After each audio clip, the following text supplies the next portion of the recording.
ఈరోజు మనం బంజారా ప్రజల జీవితంలో చాలా ప్రత్యేకమైన వాళ్ళ సంస్కృతిలో ఒక ముఖ్య భాగమైన పండుగ గురించి మాట్లాడుకుందాం. అదే శీత్లా పండుగ.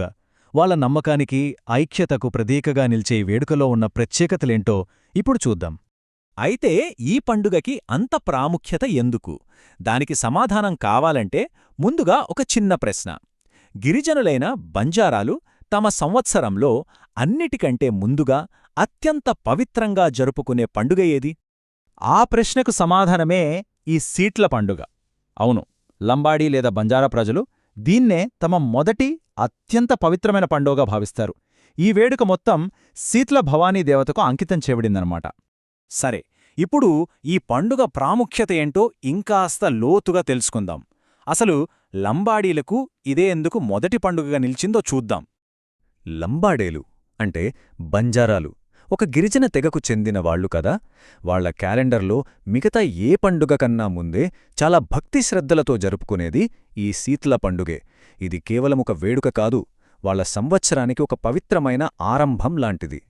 మరి ఈ పండుగ వెనుక అసలు కారణమేంటి? వాళ్ల నమ్మకాలేంటి? ఈ వేడుకకు కేంద్రబిందువైన భవానీదేవత ప్రాముఖ్యత ఏంటో ఇప్పుడు అర్థం చేసుకుందాం. వాళ్ళ నమ్మకం చాలా సింపుల్ కానీ చాలా పవర్ఫుల్. ఈ భవానీదేవత వాళ్ళని కాపాడే ఒక రక్షకురాలు. ముఖ్యంగా కలరాలాంటి భయంకరమైన అంటువ్యాధులు వ్యాపించకుండా తమను, తమ తండాలను ఆ తల్లే కాపాడుతుందని వాళ్లు బలంగా విశ్వసిస్తారు. అందుకే ఆమెను అంతగా కొలుస్తారు. ఆరోగ్యం మాత్రమే కాదు, వాళ్ల జీవన ఆధారం కూడా ఈ దేవతతోనే ముడిపడి ఉంది. తమ పశు సంపద బాగా వృద్ధి చెందాలని, అడవిలో సంపద తరగకూడదని, క్రూర మృగాలనుంచి రక్షణ కలగాలని, ఇలా ప్రతి అవసరం కోసం వాళ్లు ఆ శీత్ల తల్లికే మొక్కుకుంటారు. ఈ పండుగను ఎలా జరుపుకుంటారో ఇప్పుడు చూద్దాం. ఈ వేడుకలోని ఆచారాలు, ఆ ఊరేగింపులు చాలా ప్రత్యేకంగా ఉంటాయి. ఈ వేడుక ఒక నిర్దిష్టమైన క్రమంలో జరుగుతుంది. ఫస్ట్ చుట్టుపక్కల తండాల పెద్దలందరూ కలిసి ఆషాఢమాసంలో ఒక మంగళవారాన్ని ఫిక్స్ చేస్తారు.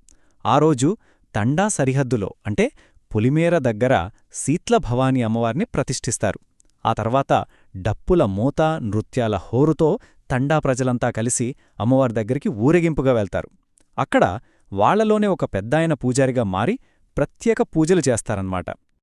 ఈ ఊరేగింపులో పురుషులు, మహిళల పాత్రలు చాలా స్పష్టంగా ఉంటాయి.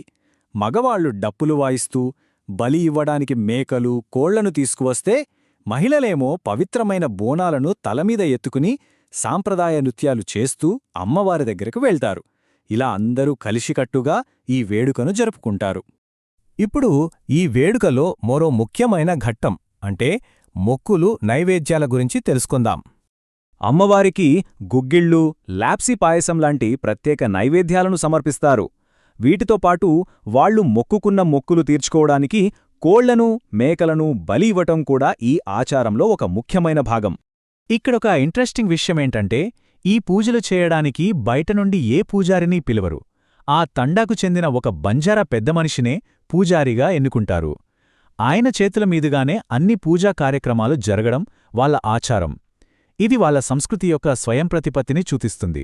సో చూశారు కదా, ఈ శీత్ల పండుగ కేవలం ఒక వేడుక మాత్రమే కాదు, ఇది వాళ్ల నమ్మకాలకు, వాళ్ల జీవన విధానానికి, వాళ్ల గిరిజన సంప్రదాయాలకు అద్దం పడుతుంది. చెప్పాలంటే వాళ్ల సాంస్కృతిక వారసత్వాన్ని కాపాడుకోవడంలో ఈ పండుగ కీలక పాత్ర పోషిస్తుంది. ముగించే ముందు ఒక ప్రశ్న. ఇంత వేగంగా మారిపోతున్న ఈ ఆధునిక ప్రపంచంలో శీతల పండుగ లాంటి ఎన్నో ఏళ్లనాటి సంప్రదాయాలు ఒక సమాజం యొక్క గుర్తింపును, వాళ్ల ఐక్యతను ఎలా నిలబడతాయనిపిస్తుంది? ఇది మనం ఆలోచించాల్సిన విషయం.